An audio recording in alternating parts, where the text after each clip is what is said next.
Mom and kids India में आपका स्वागत है। शिशु की मालिश के बारे में जाने सारी बातें।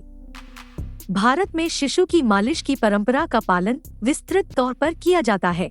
यह एक पुरानी परंपरा है और पीढ़ी दर पीढ़ी यह परंपरा माँ से बेटी को पारित की जाती रही है। जन्म के बाद शिशु को पहली बार घर लाने के बाद से ही रोजाना उसकी मालिश करना एक पुरानी परंपरा है, मगर नवजात शिशु के त्वचा की सुरक्षात्मक परत यानी स्किन बैरियर अभी पूरी तरह विकसित नहीं हुआ होता, जिसकी वजह से मालिश के दौरान कुछ रिएक्शन हो सकता है। फिर शिशु की मालिश कब शुरू करनी चाहिए, इस बात को लेकर कोई तय निर्देश नहीं है।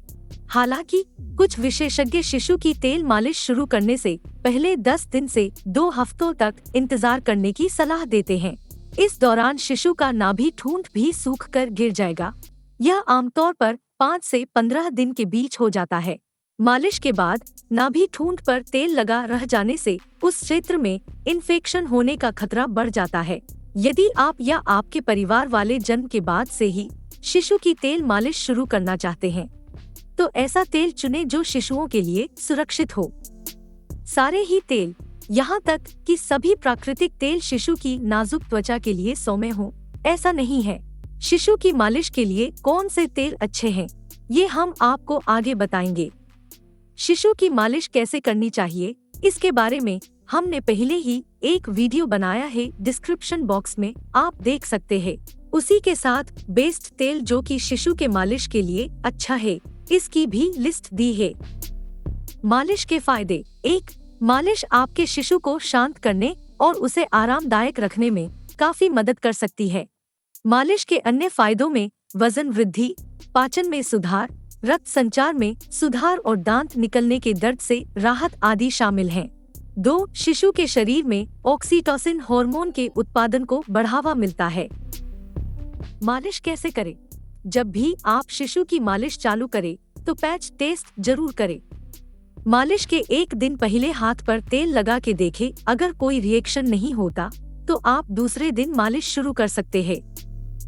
मालिश के दौरान पेट और नाभि ठूंठ पर हाथ न फेरें। शिशु के पूरे शरीर पर मालिश तब शुरू करें जब नाभि ठूंठ सूख कर गिर गया हो। 2. प्रीमैच्योर शिशु, तो उसकी मालिश करने और उसकी दैनिक दिनचर्या के बारे में डॉक्टर की सलाह का पालन करें।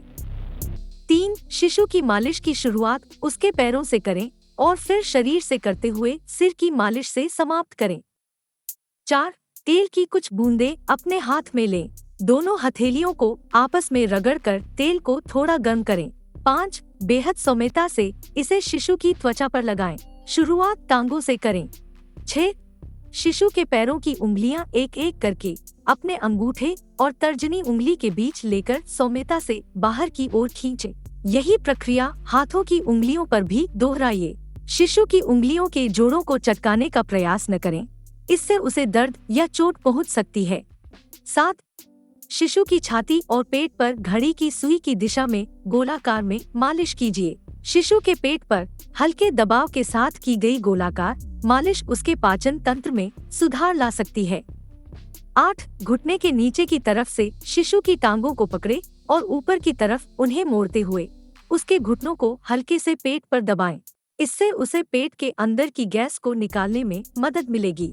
उसी तरह पीठ और सर की मालिश भी आपको करनी है। 9. शिशु की मालिश आप 5 से 10 मिनट तक करा सकते हैं। 10. मालिश करने से पहले अपने हाथों को धो ले।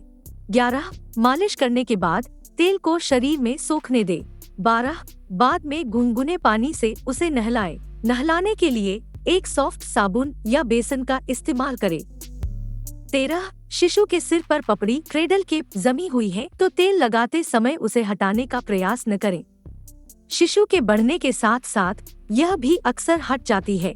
पपड़ी को खींचकर हटाने से शिशु को चोट पहुंचने का खतरा रहता है और सिर के घावों में संक्रमण भी हो सकता है। चाहे आप जापा बाई को रखें जिन्हें नवजात और शिशुओं की मालिश का अनुभव हो, हमेशा उस पर नजर रखें कि वह क्या कर रही है। सुनिश्चित करें कि वह शिशु की बहुत जोर लगाकर प्रबलता से मालिश न करे। आराम से सौम्य ढंग से मालिश करने से शिशु को शायद ही कोई नुकसान पहुँचे, मगर यह धारणा गलत है की जोर से दबाकर मालिश करना शिशु के विकास के लिए जरूरी है। यदि आप बहुत तेज दबाएंगी तो इससे शिशु को तकलीफ होगी और उसे चोट भी पहुंच सकती है, क्योंकि मालिश शिशु को आराम देती है। इसलिए आप मालिश को रात को सोने के समय की दिनचर्या का हिस्सा भी बना सकती हैं। सोने से पहले शिशु की मालिश दिन भर की उत्तेजना के बाद उसे तनाव मुक्त और शांत करने और सोने के लिए तैयार करने में मदद करती है। अगर शिशु को बुखार है या फिर इंजेक्शन के बाद उसे बुखार आया हो तो शिशु की मालिश न करें, ना ही उसे नहलाए।